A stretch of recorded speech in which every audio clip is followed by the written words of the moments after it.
There is a powerful set of 10 Google Analytics 4 reports that are absolutely crucial for your e-commerce conversion rates. Without deep insights these reports provide, you risk leaving significant amount of revenue on table and wasting countless of hours on strategies that simply don't yield results. In this guide, we'll unveil 10 Google Analytics 4 reports that every e-commerce business needs to increase conversion rates. Hi, my name is Mihailo. I've navigated the data-driven growth for businesses of all sizes, ranging from startups to multinational corporations and organizations. By the end of this guide, you will discover how to leverage Google Analytics 4 reports to uncover hidden opportunities. You will learn how to read and interpret these reports accurately. You will acquire knowledge to make data-driven decisions, thereby reducing guesswork and maximizing your e-commerce store's profitability. Now, let's get straight into the point. Simply knowing your conversion rates is no longer sufficient in today's competitive online market space. The strategic requirement is to optimize conversion rate aggressively. Conversion rate serves as a measure of your efficiency at converting potential customers into actual buyers. It indicates what percentage of your site visitors took a certain desired action, whether it is buying a product or adding product to the cart or begin the checkout process or whatever desired action you track. Now let's consider the bottom line, how conversion rates directly influence revenue and profitability. An increase in conversion rate translates into broader customer base and more sales without a need for additional investment in traffic acquisition. Moreover, an increase in conversion rates can positively impact your customer acquisition cost.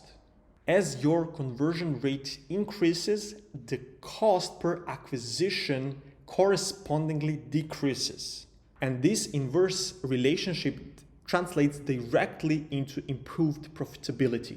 So without further explanations, let's get straight into the first report, which is landing page report. Now, a landing page report is one of the crucial reports within Google Analytics 4 because landing pages are basically fronting door of your business. Landing pages serve your customers to land on the website. And if you analyze the performance of your landing pages, you basically analyze what's the first impression of your website to your customers and users. Now, let's get into the Google Analytics 4 interface and navigate to the landing page report. So here we are in the Google Analytics 4 interface, and if you open Google Analytics 4 by default, you will get to the home report. Now, to land on the landing page report, you need to go to reports and then engagement, then landing page. So by default, you have the landing page as a dimension, and then here you have the following metrics: sessions, users, new users, average engagement time per session, then conversions, and total revenue. So here we have two things to mention. So first of all is it's not logical for you to analyze the acquisition efforts and to measure traffic performance within the engagement folder, because from our reach experience, we found out that the more intuitive way to analyze landing page performance is through acquisition cart, through the acquisition tab. So first thing that we will do in order for you to better understand your conversion rates is to move the landing page report into acquisition.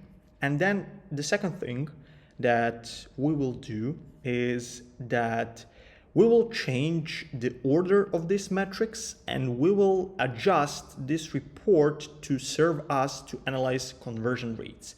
Because here we can see some metrics that are not that important for conversion rates. Of course, they are important in some cases, but here, because our focus is conversion rate and conversion rate optimization, some metrics are basically secondary metrics.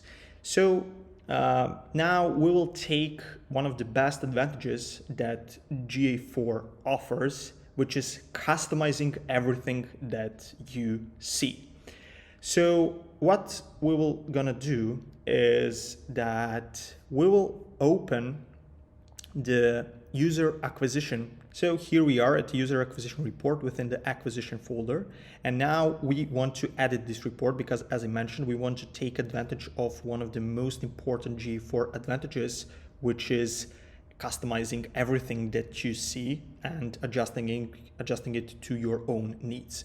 So let's get straight into this pen icon and select this customize report. So if you click it, you now will see the tabs for you to edit all that you see, all of the data, all of the metrics, dimensions, and basically all that this report has to offer.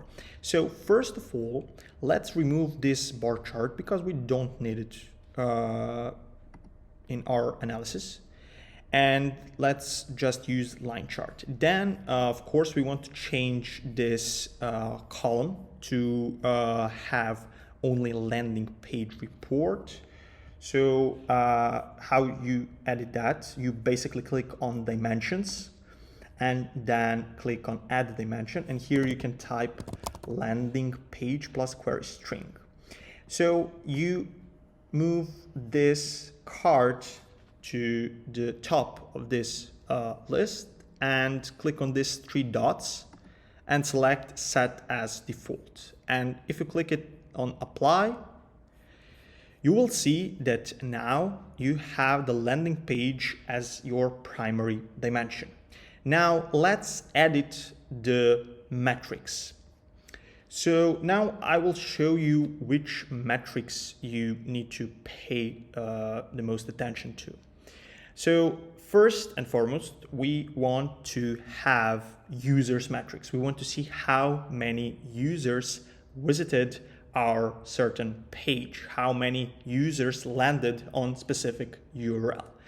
So for you to do that, you can see here that new users as a metric is predefined within this user acquisition report. And we want to add one more metric, which is users. So here you can see, you may be a little bit confused because here you can see users, total users, and new users. So now I will explain to you how does GA4 measure user. So what does user represent in the GA4?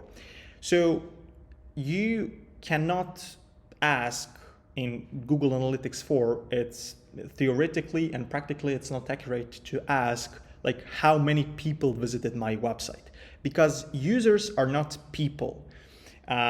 Users are defined by different mechanisms, and those mechanisms are following. So the first thing that Google uses to identify user within GA4 is something called user ID. So user ID is basically a process of you identifying your customers and your users through certain functionalities such as sign-up forms, login forms, etc., and sending that specific user level data to Google Analytics 4. For example, if I, as your user, log into the website, I will have a specific ID, specific hash that's only dedicated for me. And that ID can be sent to Google, and Google then can follow all subsequent sessions, transactions, everything that's made by me as that user with that specific ID. So that's really the most accurate type of data that you can have. But of course, you know that not all of the users are your logged users. So that's where we stumbled to the second option on how Google measures users. So the second mechanism is something that's called Google Signals. Google Signals is a function in GA4 that basically lets you share your own data with Google's data, and then Google combines those two sources of data and make more accurate reports. So what I mean by that, Google have its own data from all of the Google accounts that users have, from Gmail, YouTube, other like Google apps such as Chrome, etc. And it can use those data and blend it with your own data. So that's the second mechanism. Then we have the third mechanism, which is like device ID. So each device that enters your website has a specific ID. And then we have the fourth mechanism that is modeling, and it's like machine learning system that basically fills the gaps because Google misses some portion of data, and then it uses its advanced machine learning methods to gather those gaps and have more accurate reports. So those are 4 ways how Google determines what user is. And now I need to explain like what is the core difference between Google Analytics 4 and Universal Analytics. So the first core major difference is that in Universal Analytics, the metric users are basically total users, all of the users that visited your website.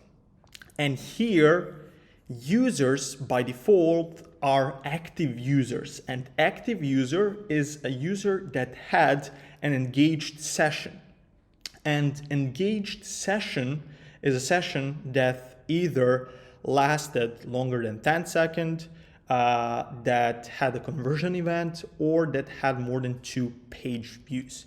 So that's why you see this metric like users, new users, total users, and don't be confused by that. You just need to understand like the basic difference between them and to use them properly.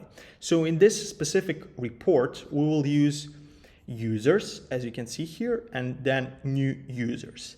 Now, the third section, the third metric that we want to use is user conversion rate. So this is really important because there are 2 types of conversion rates within Google Analytics 4. There is user conversion rate and session conversion rate, and those are not the same. We will explain that later. Then we want to see we want to see in the number of engaged sessions and engagement rate, and we want to see session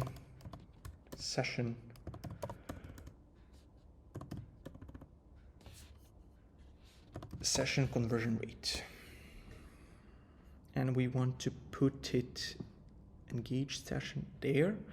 We want to see what's the engagement rate. We don't really need this metric, engaged session per user, and average engagement time can be beneficial, but if you ask me, I don't need it for this specific conversion rate report. Event count, of course, is not required for this. And then, of course, we have conversions and total revenue. So if I apply it here, you will see that we have users, new users. So that there's the difference between users and new users. And here you can see how many new users you have, meaning like how much you are acquiring new users, what's your traffic acquisition strategies, etc. Then here we have user conversion rate on a landing page level. Then we have engaged sessions, session conversion rate, engagement rate on specific page, conversions. And in this specific case, like if you have e-commerce store, like in most cases, conversions will be only purchase, but you can have some micro conversions, such as newsletter signups or something similar. And then of course we have total revenue. So right now, what we will do,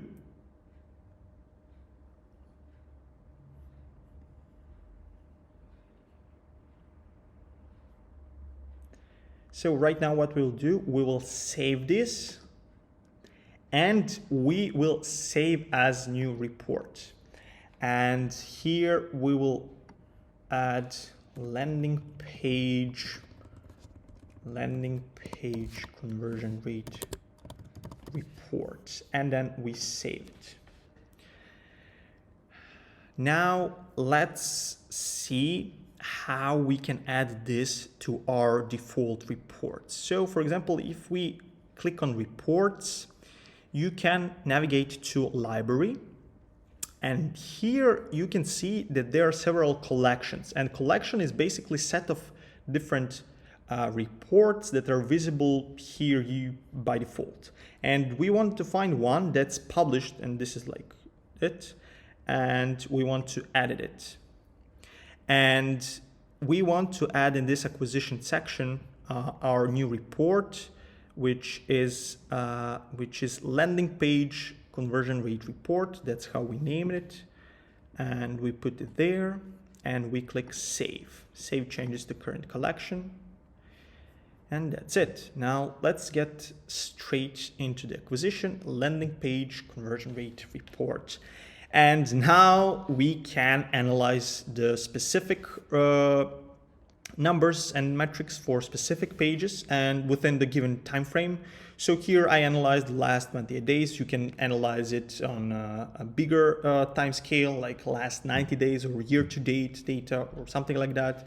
We will use this last 28 days report. So let's analyze a little bit this specific report. So here you can see that this e-commerce store had approximately 400,000 users in the last 28 days. And that user conversion rate is 1.21%. So what is alarming here and what you need to pay attention to is what's the specific conversion rate on a page level. So here you can see that the home page has a decent 4.06% conversion rate, and that this specific page has 0% conversion rate.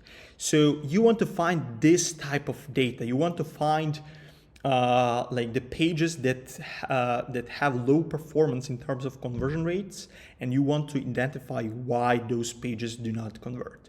Then we have this category with 1.48% conversion rate, then this category as well with 3.35%. So here you can see that we have like okay numbers for category pages and for home page, but for some pages that are like category pages or product pages, the conversion rate is alarming 0%. So you want to find this type of data, and you want to find these alarming signals or some good signals like this one, like we are doing really great jobs. We are acquiring traffic with 4% conversion rate on this homepage, so we're doing a great job. Now let's get to the session type of report.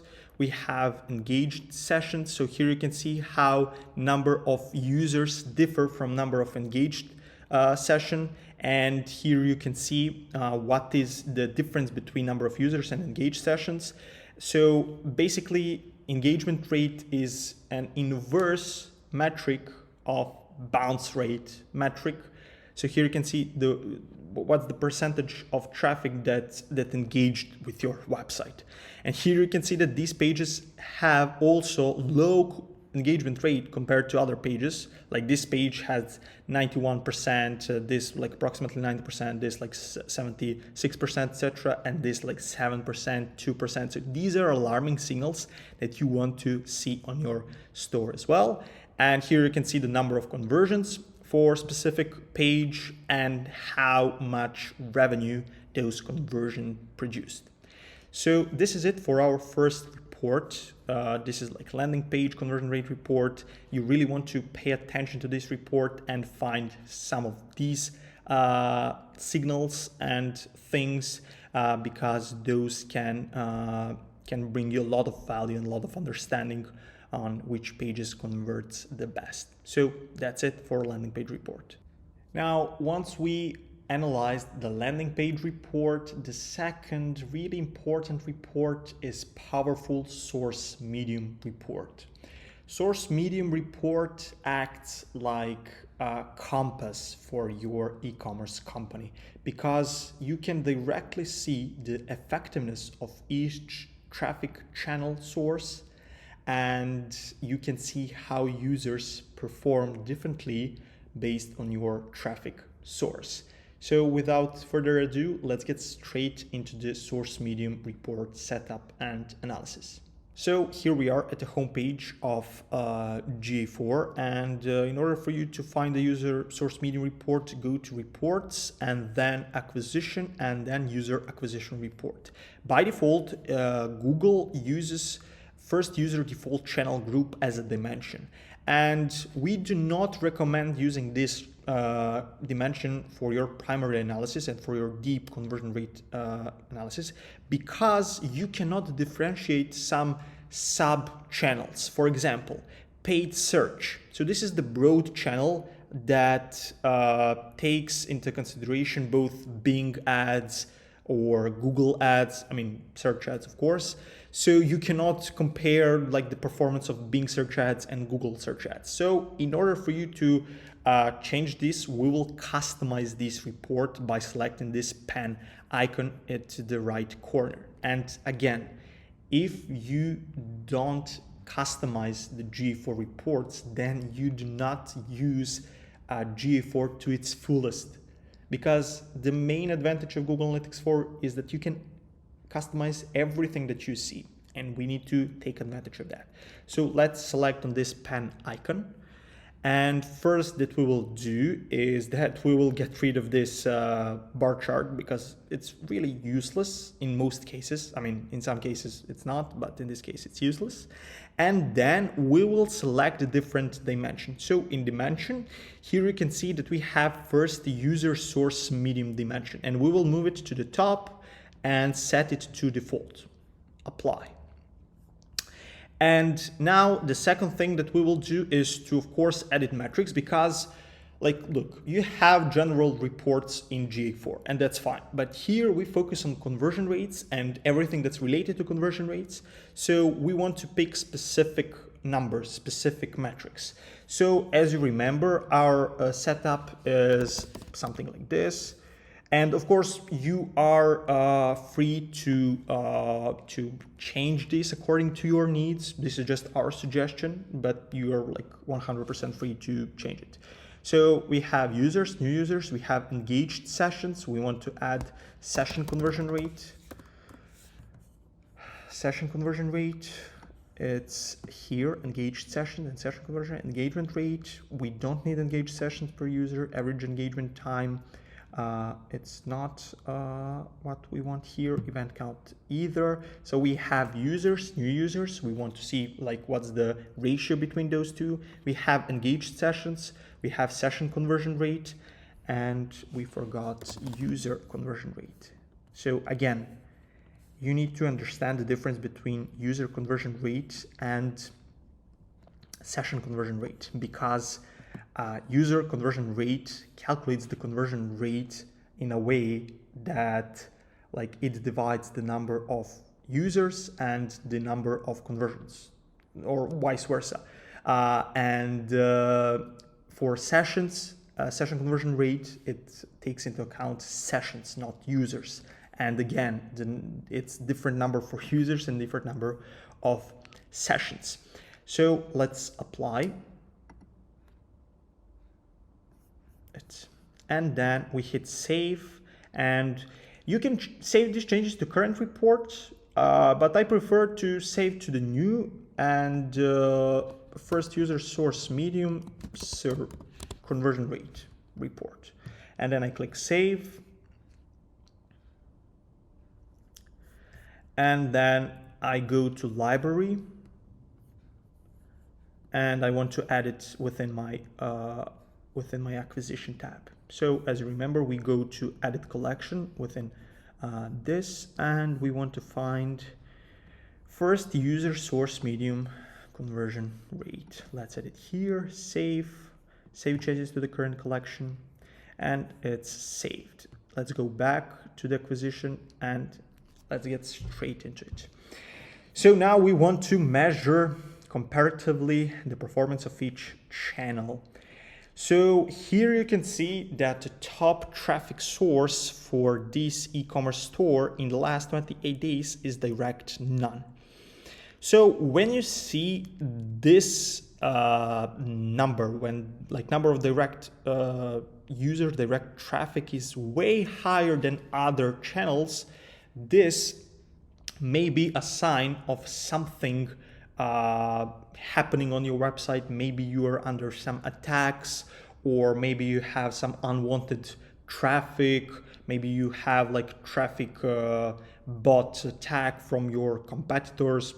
Everything is possible. So please check with your tech team on the referrals for this direct none, and try to understand where this direct traffic come from. We will create a different resource for this for you to understand, but for now you can just analyze deeper because you know your website, you know how users interact with your website, and you can understand what's the source of this direct traffic. Then we have Google Organic, email, affiliate, Google CPC, Bing Organic, etc. So as you see, we see now the broader picture. And let's analyze the user conversion rate. So here you can see that direct traffic has way lower user conversion rate than Google Organic. And here you can see that Google CPC performs really well, then Bing Organic as well.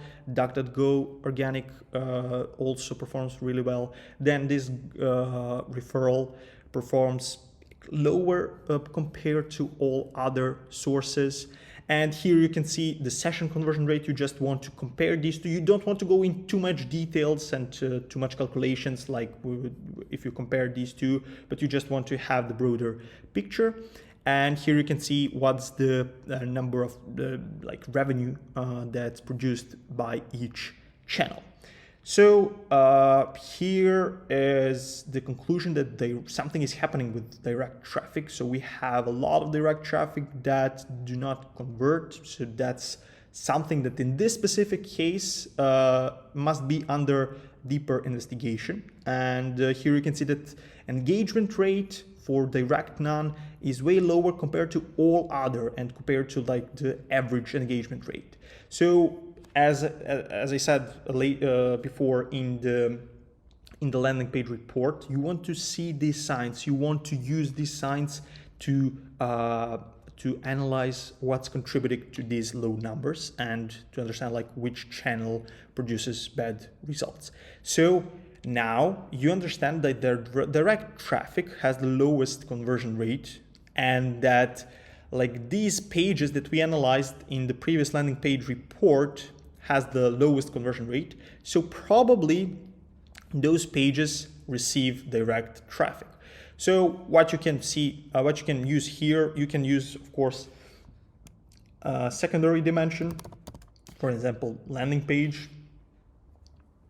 And here you can see which page has the lowest conversion rate. In this specific case, direct none page with direct none traffic source on this page has more than 15,000 users, and user conversion rate is 0%. So you want these signs. So this is a gold insight, because you want to investigate deeper, what's the reason for this page to receive this amount of traffic and not converting. So this is really powerful insight. Here you can see that the direct traffic on homepage has good 3.25% traffic conversion rate, sorry. Then we have Google Organic as well. Then we have Google Organic on this category page. So now you see the logic. You can analyze as much as you want. I prefer to analyze like top 50 pages, or depending on your website size and traffic bandwidth in the certain time frame, because you don't want to analyze like some pages with like 3 users, etc. You want to analyze like some more insightful numbers. And here you can see like which pages contributed the most to your revenue. So that's it for the source medium report. I hope you find this valuable. So remember that I mentioned a couple of times that customization is really the key within Google Analytics 4. Now things get more interesting because now we are approaching the exploration section, a section where basically you need to create a report from scratch. And we will start with path exploration report. So in order for you to navigate to that report, you need to go to this section, Explore. So let's select it and let's create a blank one to create a new exploration. So if I click on this and I need to select a technique, a special technique that I want to see my data. So as I mentioned, in this third report, we will examine a path exploration report. So let's select it. And now we will start seeing data. Because this is a big e-commerce shop, it gets more time to populate all of the data. And basically this report, as its name says, lets you see the overall path of your customers, how they manage throughout the website, and most importantly, what's the path of your most important events. And of course, for every e-commerce store, the most important events are add to cart, begin checkout, purchase, remove item from checkout, etc. So you will see this default path exploration, which is useless in most cases. So you need to start over. So click here, start over, and select starting point. And I highly recommend you to select the node based on the event name, because things get complicated when you select like page title as a node, because you cannot see the behavior of the certain user, like how it add the item to cart, then how it begin checkout, then what's the percentage of users that remove the items from the checkout, etc. So that's why let's create event name as a starting point. And then for this specific occasion, I will select add to cart as a starting point. So if you select it, you will see that the first like starting point is add to cart. And then what are other like events? What are the consequential events like after this first event, add to cart? So here you can see that in this specific case, like only 50 remove from cart events after add to cart event, which is like minor. But like analyzing 2 steps is really not enough. You need to dive deeper into the path to really understand customer journey, and this is where things get more interesting. So if I now click here on page view and then select like what are the next events, and if you click here more, you can expand this to see like more events. Here you can see that like out of those 34,000 add to carts, we have 5,000 removals from cart. So this is the first data point for your conversion rate optimization research. You need to find out why do these people that added to cart removed something from their cart. You need to dive deeper into and to understand like what are the pain points of those 5,000 people, like what did they have in their mind while removing the items from cart. And for the purpose of this guide, we will analyze this event, which is begin checkout. So here you can see the basic ratio between add to cart and begin checkout. So approximately like fourth of the users, 1/4 of the users that added items to cart begin the checkout. And let's see what's the behavior after the begin checkout. So based on your e-commerce Google Analytics setup and enhanced e-commerce setup, you will see here various of events. Here in this specific example, the checkout process is set up so that after begin checkout event, there is a page view event that is triggered, because after you begin checkout, then the new page loads, and that's like official like checkout process. Maybe you will see after the begin checkout the event, you will see the checkout event, but like you need to adjust this according to your specific setup and according to your specific data.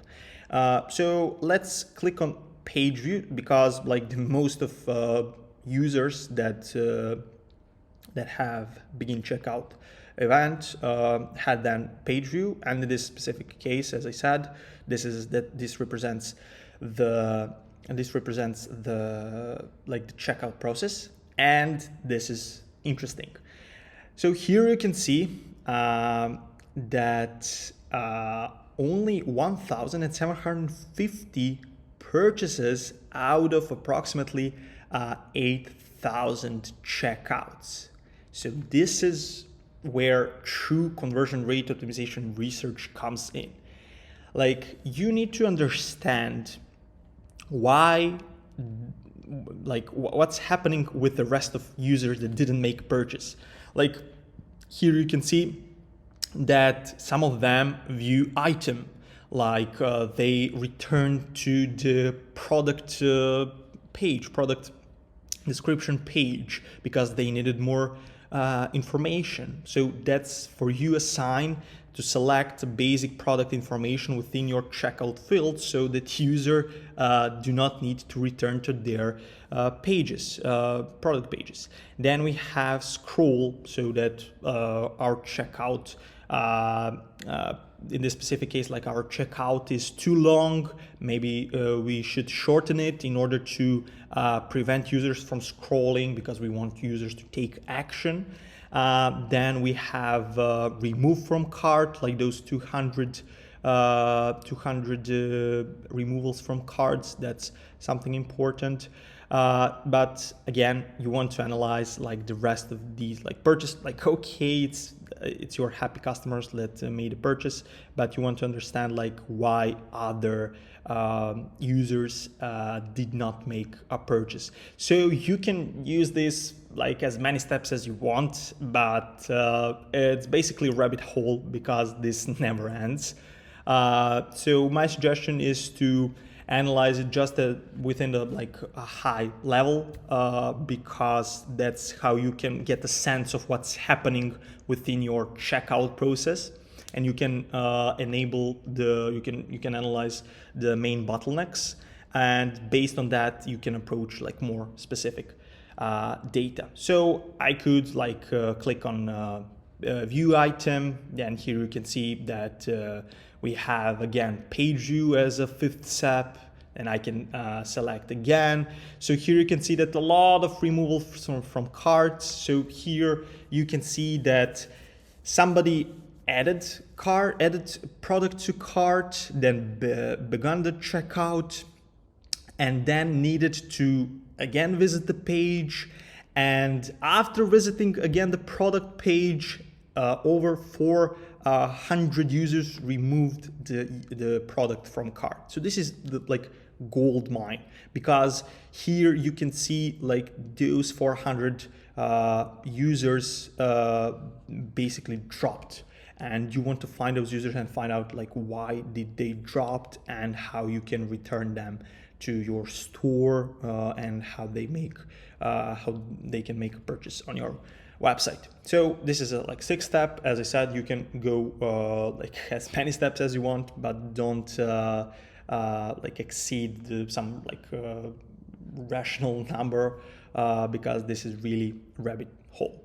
So that's it for our third report, which is path exploration.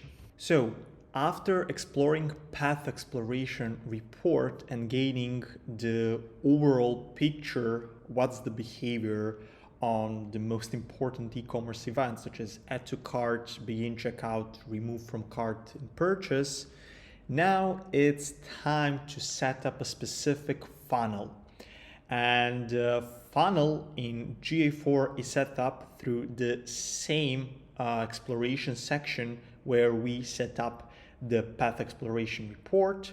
And let's get straight into it, and let's create the first funnel where we see the most important e-commerce events. So here we are at the Google Analytics 4 homepage. And as I said, you need to navigate to Explore section and then create on this plus icon to create a new exploration. So the first thing that we will do is here, instead of freeform, select funnel exploration as a technique for displaying data. And here you can see that by default, you see that no data of this combination of segments, values, filters, and the date range, because we didn't add any segments, any dimensions, anything. So the key here is to create your funnel from scratch. And here in this specific guide and example, we will create the funnel based on most important e-commerce conversion events, such as add to cart, view item, begin checkout, etc. So you can set this up according to your own needs. For example, if you have the like 1 or 2 products that are most popular in your e-commerce store, you want to maybe create a specific funnel for only those products, where you can select like only the metrics for that specific product. But in this specific case, we will use the events, like general events, for our funnel. So let's create our first funnel. So the funnel creation starts with naming the first step, and our first step is product page view. So product page view is basically the view of like any products on our website, and that step is defined by the e-commerce event that's called select item. So if I click here, select item, that means that this funnel will show all of the page views that triggered this select item event. And select item event is basically triggering when your user see, for example, a category page or a home page or any instance where list of products are displayed, and when users select like one specific item. In order for you to get more knowledge about e-commerce events and how those should be set up, I highly encourage you to check this documentation from Google Analytics 4. And like, this is for developers, of course. It's like technical documentation, but it's like the high overview of which events should be sent when, and how to get like the most of the Google Analytics 4 with this setup. So the first step is select item. So that would be the first step in our funnel. Then the next step for our funnel is add to cart. So here I name that, and as a condition for triggering this step is events, and then I can select add to cart. Then I want to understand like how many those users that added to cart certain products begun the checkout. So here I can say begin checkout, and I can select the event begin checkout. And then the last one and the most important is purchase.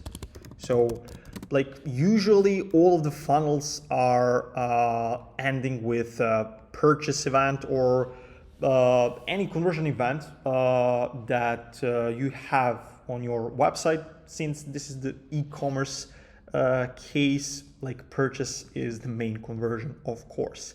And here we have the event purchase. So this is it, and here you can see that you have this option is indirectly followed by. I highly recommend you to select is directly followed by, and then the next step, because that's how you can get most accurate data for your funnel. So that means that this must first trigger, then this one, etc. So let's just select that and select apply. So once you edited all of the funnel steps, you can select here apply. And now this is the really like good, insightful report. Because remember, within the path exploration report, you got the broad picture and you get all of the steps that user took once they completed add to cart event, etc. But here you can see like exact steps from product page view to add to cart to begin checkout to purchase. So how to interpret this data? So basically in this specific time frame, I added like from April 1st to June 17th. Here you can see that product page view or like select item is triggered like approximately 140,000 times. And abandonment rate, which means the percentage of users that didn't take the second step is like 68%.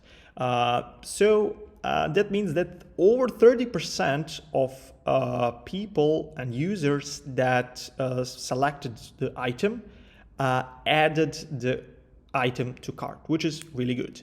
Then here you can see like how many add to cart events you got, and you see like what's the abandonment rate. So here you can see that 40% of users that add to cart some products abandon the cart, so they never make a purchase. So this is a really good insight for you to understand that like what's that percentage. If that's percentage, like you need to understand like what's the okay like number for you, whether is that like your 50% abandonment rate or 60%, and that number depends on the industry. So you should check for your specific industry like what's the industrial average, and then adjust the strategy accordingly. Then here you can see that out of those 26,000 add to cart events, we have like 17,000 begin checkout events. And this is also really important because like 45% of people that began checkout left the checkout or abandoned that process. So this is really important because you need to understand like why did user abandon the checkout process? What did they what did they see on that website that just blocked their motivation to buy, that just frustrated them to not buy, etc. So these are really insightful reports to understand that. And out of those 70,000 begin checkout users, over here you can see that 20,000 people left the made the purchase. So this is a really good way for you to measure the performance of your funnel. And as I said, for the step one, you can select like your specific page, specific product page, or anything that you think may be the first step. This is the most intuitive way for analyzing the product page and funnel, and you can adjust it to your own needs. So here we have also one important thing, which is segments. Basically, segmenting is like really crucial thing to pay attention to while conducting conversion rate optimization research, because now I can create like user segment. So let's create users from SEO. So let's select first user medium, and then contains, and here you will see all of the mediums that are available, and I will select organic because organic stands for like all of the organic traffic from search engines. And then if I apply, you will see how many users are within this segment. So you can segment your audience based on any criteria you want, based on any event that they accomplished, based on any first user medium or source medium channel that they came to the website. So anything that you can think of to like have logical segmenting, you can analyze. So for example, you can see a comparative report for analyzing Facebook traffic compared to SEO traffic. Then you can analyze your email traffic compared to like other traffic, like from paid search. So that's how you can truly understand the effectiveness of your channels. So here you can see SEO users. I can name it like however I want. Save and apply. And now once I've created the segment, it will automatically add it here. And now I will see the data for the only for SEO users, like users that came from search engines. And here you can see how numbers are different, and that also like numbers for abandonment rate differs. So this is it for funnel exploration report. Now let's get to our fifth report, which will help you understand who are your most valuable customers. So in order to understand who are your most valuable customers, you need the powerful transaction ID report. So basically, transaction ID, they mention like transaction ID as data, can help you navigate to your backend data, to your accounting data, and compare like Google Analytics data with your like backend data with like real transactions. And that's how you can identify like who are your most valuable customers, like which customers brought the most revenue within the specific time frame. So let's get straight into the transaction ID report. So in order for you to create the transaction ID report, you need to navigate to Explore section again and create a new blank report. So first you will leave this as it is to freeform technique, and for the time frame, let's set it up to last 30 days. You're free to set it up however you want. So for dimensions, you will add like our main dimension, which is transaction ID, and we will import it. And then we will add first user source medium report. First user source medium report. And then for metrics, you want to be as precise as possible. You want to see how much revenue each of those brought to you. And let's just put e-commerce revenue.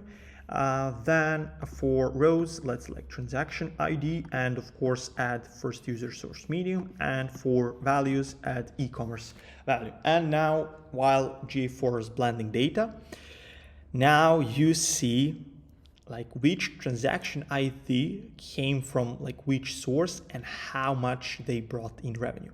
So think of transaction ID as a specific purchase, because for example, if I were like your user, I could make like one purchase and I could buy like one product.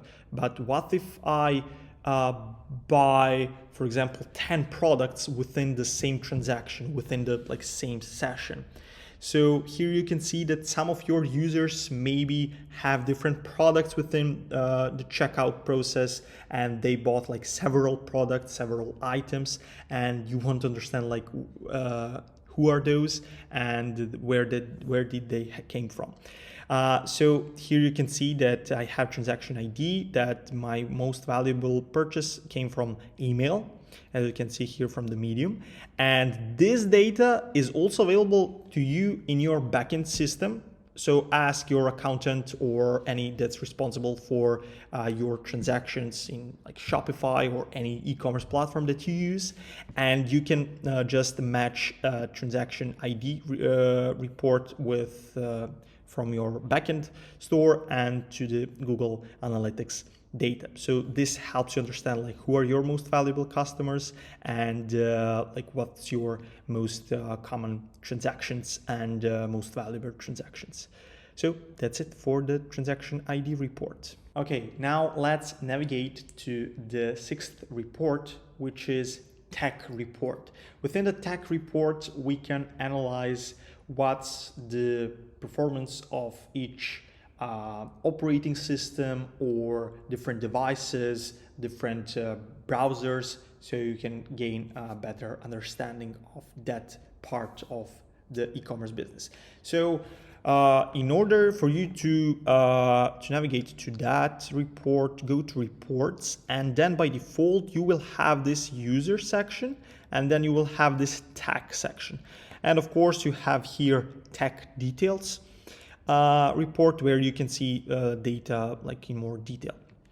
And by default, as you can see here, you see the main dimension is browser, and you can change this to browser or a device category or operating system, so that you gain better understanding. And of course, like what we do with all of these reports, if we want to make them conversion rate centric, we added them to have certain metrics. So here we have users, new users, engaged session, engagement rate. We add, let's say it like user conversion rate, and then session conversion rate. Let's add them there. Let's add them there. And there. Okay. And count. So let's apply this. And to be honest, here you can save these to current report, because there's no need for you to like create new report for this one, because to be honest, like tech reports is not something that you will regular like seeing and testing, because it's important for you to once check out, and then if something is happening, if something is major, then you act accordingly. But it's no need for creating like a specific report for it, and you can save it. Now we are seeing now the browsers, and let's analyze once it's saved. So once you saved the report, you can analyze in this specific case like browsers. So this is really interesting. Let's take a look at the user conversion rate, and let's compare them between like different browsers. So here you can see that Edge as a browser has significantly better conversion rate than any other browser. So that means that people that surf through Edge are high paying customers. Like those people are more interested to buy something from this specific store, and this is really important for like targeting, if you run like paid advertising, or like if you want to implement some SEO strategy for some specific browsers and specific search engines. So here you can see that conversion rate is like almost double as from Firefox. Then we have Safari in-app and Safari. Then we have Samsung Internet. We have Chrome. So here you can see that Chrome, although it is the most common browser in terms of users, its conversion rate is not that high. So here you can see that it's almost like 5 times smaller than conversion rate from Edge. So this is really important for you to understand like what's the conversion rate for each browser, and maybe if you find some really counterintuitive data, if you see something really disturbing or really as a warning sign, you can ask your developers to run some accessibility and usability reports on these specific browsers and to see whether your website is working on this browser, because maybe there are some major bugs and errors that are live on this browser. So once you analyze the browser, you can select device category. So let's compare the traffic from tablet to desktop and mobile. And of course, tablet has the biggest conversion rate, but it's not valid because it has the lowest number of users. So it's really not the most important device category. Here you can see that we have the more users from desktop than from mobile, and the vast majority of users came from desktop, and that conversion rate, their user conversion rate is like slightly smaller than from mobile. But here you can see what's the difference between them, and here you can see like whether you have some major issues with your website. And in order for you to do that, you can always select here the secondary dimension, which is like landing page, and here you can see how specific device category performs on specific landing page, and you can analyze what's the conversion rate. So here you can see that homepage has really good conversion rate both on mobile and desktop. However, on mobile, conversion rate is like, as you can see here, 2 times smaller than from desktop. So this is a sign for like this specific site to analyze like what's the performance on mobile. So why does mobile has such less performance, such less conversion rate? And of course, here you can see this like page and came from desktop. It has a lot of users and 0% conversion rate. So this is really alarming for this specific case. So you want to find this type of data and see like what's happening here, and how you can change this. So here you can see, you can analyze like the top 10, top 50 pages based on number of users, and then you can select some pages for deeper analysis to understand what's contributing to the conversion rate.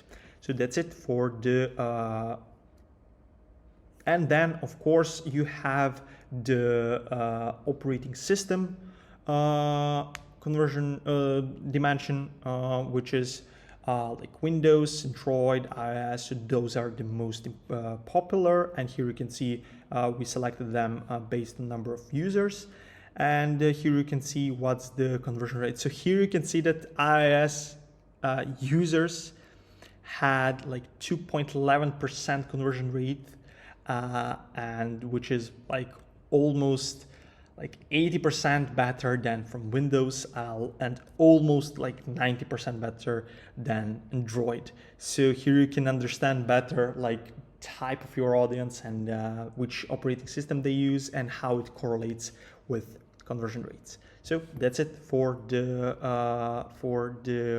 tech report. That's it. So once we analyzed tech reports like browsers and device category, now it's time to analyze the SEO performance. So in order for you to analyze the SEO performance of your e-commerce store, you need to analyze Search Console data within the GA4. So let's find out how to find it. So simply go to Reports, and then after the life cycle, you have Search Console tab. In case you do not see Search Console tab, you need to publish Search Console as a collection from library. So go to Search Console and then navigate to this report, Google Organic Search Traffic. So here you can see how Google search clicks are distributed through various of landing pages, and how many impressions each of your landing page has. So here is, so let's analyze the main like metrics and columns. So here you can see Google organic search clicks. Here you can see how many impressions, pretty much the same data as you can see in Google Search Console. Here you can see what's the click-through rate, which is really important, but this type of data is more useful when you analyze the data on a query level. Then this metric is really not useful and it doesn't tell you like anything specific, so you can ignore it. And here you can see like the number of users. So you may see that number of users is different than the number of clicks, because one user can make multiple clicks, and one click doesn't mean like one user, because user can make multiple clicks. Then you have here how many engaged sessions those users produced, what's the engagement rate, what's the average engagement time, and what are the number of conversions. So here you can see like this is really important, like to understand like what's the engagement rate throughout all of the pages, and of course you have conversions as the most important metric. So unfortunately, in Google Search Console reports within GA4, you cannot have data such as revenue, such as conversion rate, because Google in GA4 is that type of data is incompatible with Google Search Console data. But like you have number of conversions, which is enough for this type of analysis. So let's analyze briefly what's the situation here. So here you can see that all of these pages have okay number of conversions, like taking into consideration how many users they have. But look at this, you want to find like specific examples like this. This page has approximately 3,000 users in this time frame, and those 3,000 users resulted only in one conversion. So you want to find out what's the main cause of these users not converting on this page when landing from Google, and you want to fix that conversion issue. So this is a really useful report, and again, you can edit and customize this report however you want, but remember, you cannot add revenue as a metric, conversion rate as a metric, etc. Then the second report within Search Console is queries. So there you can analyze the data on a query level, which is really interesting, because here you can see what's the average position for each query and what's the click-through rate. So this data is like the same as from Google Search Console. So you can analyze both here and in Google Search Console as well. So that's it for Google Search Console reports. As we continue to uncover the powerful tools within GA4, let's analyze the attribution reports. So attribution is the process of assigning credits to different touch points within customers' journey. Attribution reports helps us identifying which marketing efforts are driving conversions and which might need improvements in terms of conversion rates. It's essential to understand the impact of each touch point, since customers interact with various of marketing channels before they make a purchase decision. So without further ado, let's analyze the attribution reports in Google Analytics 4. So here we are in the homepage of Google Analytics 4. So to navigate to attributions report, simply click on advertising icon. So after you click on advertising, you have the performance section, but you don't need it currently, and you have attribution. So click on model comparison and you will find this report. So by default, Google will compare last click attribution model with a data-driven attribution model. So I highly recommend analyzing only these two attribution models, since Google will exclude and delete all other attribution models starting from September 2023, both in Google Ads and Google Analytics 4. So you won't have first click, linear, position based, etc. So you can use only last click and data driven, because these are the most popular attribution models. So here you can analyze what's the difference between last click attribution model and data driven attribution model. Last click attribution model simply means that all of the credits of conversions are assigned to the last step within the customer journey. So here you can see that in most cases there aren't much differences, and here in this column, conversions and revenue, you can see the difference in terms of percentage. And here you can see that there aren't many major differences. Expect like paid search. Here you can see that paid search, we have like 9% more conversions using data-driven attribution model compared to last click attribution model. And we have differences for referrals, for organic social, and for paid social as well. So these are normals, but if you don't have major differences, then it really doesn't matter a lot which attribution model you use. So the next report within the attribution section is conversion paths, and this is really powerful report. So here you can analyze what are the conversion paths and how much credit is assigned to each path in the percentage. So here we can select like any time frame as you want. I selected like from April 1st till today's date, and here you can see what are the most popular conversion paths. So as I said, Google will exclude all other attribution models, expect data-driven and last click. So you can use just like these two to and to get used to them. But if you click on last click, you will have only like this late touch point section, and it's not that interesting and useful. So I highly recommend using here data driven attribution model. So here you can see what are the most popular conversion paths, and here you can analyze different sources and mediums. But since here you cannot combine source and medium within the same dimension, I highly recommend using default channel group. So here you can see like that direct as a traffic source has the biggest number of conversions and the biggest number of revenue, and days to conversion, like this is really important column, is 0. So these people, these users, are users that know what they want to find, and they just type the URL directly in their browser and they just purchase. So probably they are like repeated customers and users that already know about this brand. Here you can see email. Email is really big driver for conversions in this specific e-commerce store.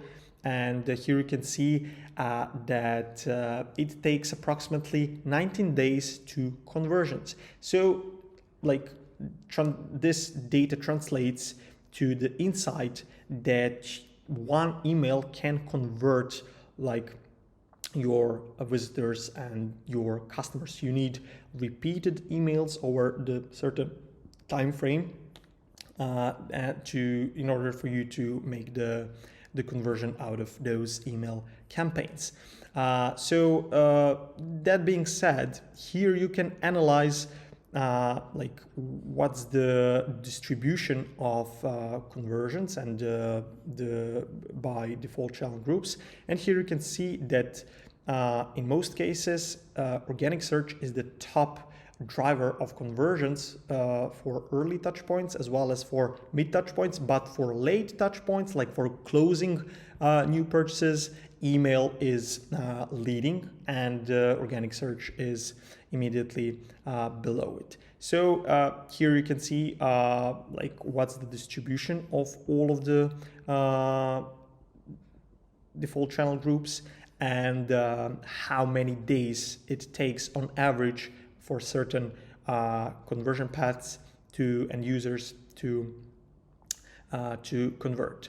So also you can select like here to have 50 rows per page, and here you can see, let me just select 100.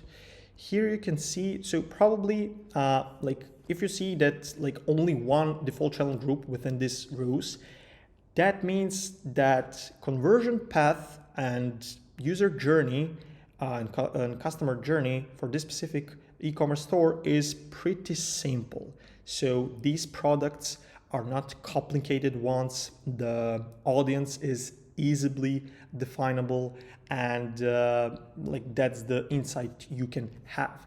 So if you have like some more complicated ones, such as this one, like paid search, then organic traffic, email, then affiliates, like organic search, then paid search, then your customer journey is more complicated, and therefore it requires more attention and more details to really understand what's the customer journey.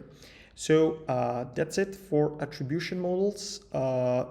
Like as I said, they are really powerful for you to see how your conversions are distributed through different default channel groups, and help you define what are the most effective marketing efforts. So that's it for this report. So now we will analyze the e-commerce data on a product level, as well as the overall e-commerce monetization section. So let's dive into it. So here we are at the homepage of Google Analytics, and you need to click on reports. And then here you have monetization. So monetization is a part specifically tailored for e-commerce businesses, where you have two really important tabs, which is monetization overview and e-commerce purchases item name. So let's embark the monetization overview first. And here you have really important metrics. So all of those metrics are less important because you already know them, you already saw them within various of other reports. But this metric is really important. It's average purchase revenue per user. So basically this metric tells you how well your e-commerce website convert the visitors and users. And this metric is a really good KPI when you optimize your conversion rates, or if you like start optimizing it, because as your conversion rates increase, your average purchase revenue per user will increase correspondingly. So it's a really good KPI, like overall general KPI, like the metric that you need to know in the middle of the night. And it really tells you the essence, how effective your e-commerce store is at converting the users. So once you understand this metric, all other activities and procedures will make more sense. Now, after you analyze this section, go to this second section, which is e-commerce purchases item name. And here I selected a bigger time frame, and you're free to select like the any time frame you want. So this is really interesting. Here you can see the e-commerce data on the product level. So product in Google Analytics 4 is item, and here you can select how you want to analyze the data. You can analyze by item name, item category, item brand, however you want. I highly recommend you analyze item name and item category, because these will tell you the most. So here we analyze the metrics for specific products, and the metrics that we analyze are items viewed, items purchased, items added to cart, and item revenue. So this is really a gold mine, because here you can see the ratio between the number of items viewed, like how many times your product is viewed, then how many times that item is added to cart, and how many times that item is purchased. So let's get into it. If I sort this column to see what are the products that were most added to cart, here you can see that, for example, this specific product was added approximately 5,600 times to cart, and out of those 5,600 times being added to cart, only 540 approximately resulted in conversions. So this is really important question. You need to understand why other people, like the rest 5,000 people that added this product to cart, why didn't they make a purchase? And you need to understand your own industry standard or your own business standard, what's correct and what's the ratio between add to cart and purchase that you are okay with. So approximately it's 6 to 7, but it varies based on the industry. And the ratio behind these two is like 10, but this is really important. Like here you can see this product, which is purchased like approximately 250 times, but added to cart more than 4,000 times. So you want to see like it's like almost 20 times bigger. The ratio is 20 between this and this one. So imagine having like only 10 products in your e-commerce store, or 2 e-commerce products. Like here you can, by utilizing segmenting, you can segment users who added this product to cart but didn't make purchase, and you can retarget them, and you can basically understand what are their primary anxieties, what are their primary motivating factors toward making a purchase. And once you master that, you can understand how you can optimize that specific product checkout process to increase conversions. So this is really important, because here you can see on a product level, like which products may have problems in terms of conversion rate and which ones are converting really well. So one more thing, as always, you can use the biggest GA4 advantage, which is customizing report. And here you can add your custom metrics such as user conversion rate and like other metrics that are important for conversion rate, and analyze it on a product level, and therefore benchmark the specific product metrics. So that's it. The last but not least report that we will cover in this guide is user lifetime report. User lifetime report is a very powerful report that you can find in the Explore section. So without further ado, let's get straight into it. So in order for you to navigate to the user lifetime report, simply go to Explore section and then click on this plus icon. So once you clicked on the plus icon, within the technique folder, select user lifetime report.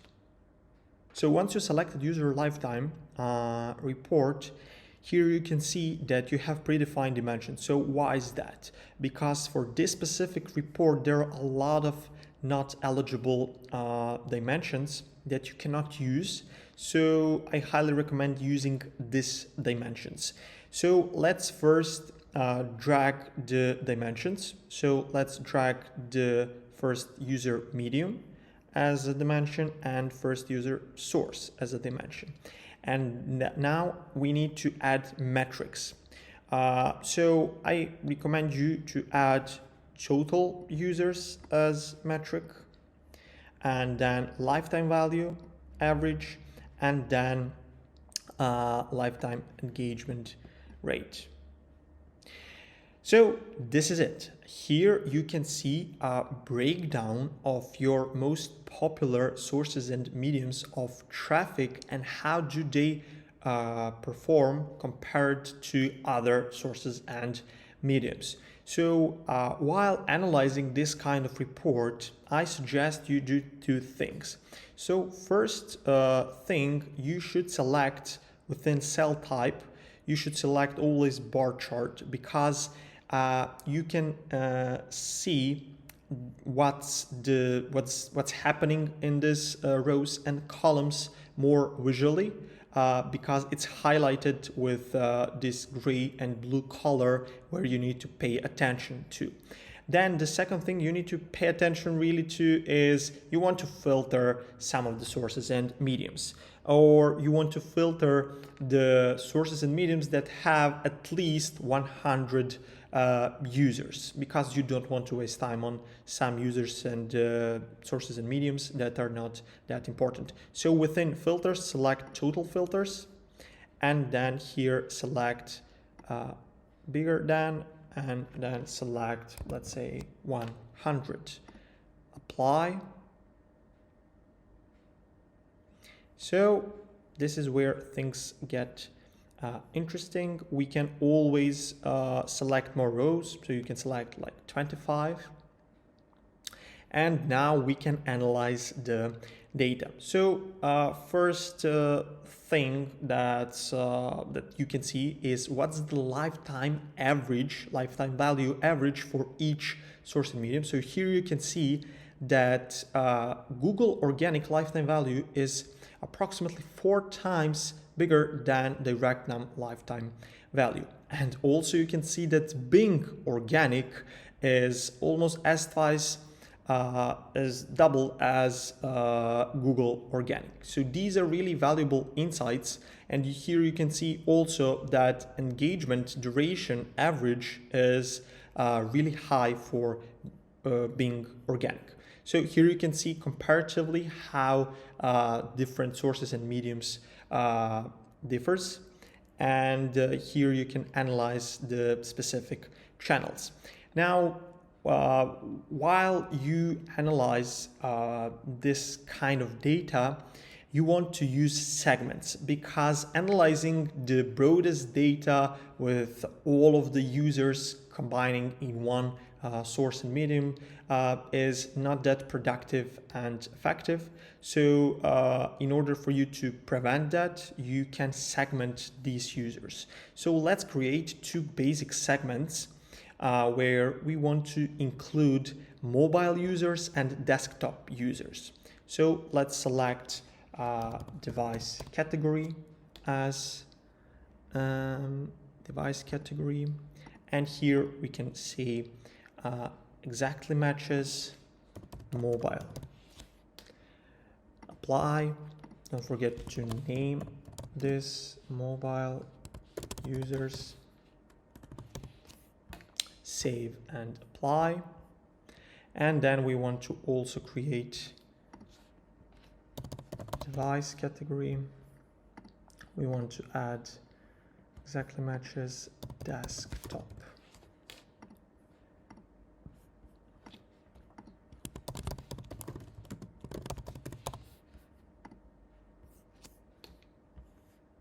So here you can see that once you create a segment, it's all automatically populated here in segment comparisons section.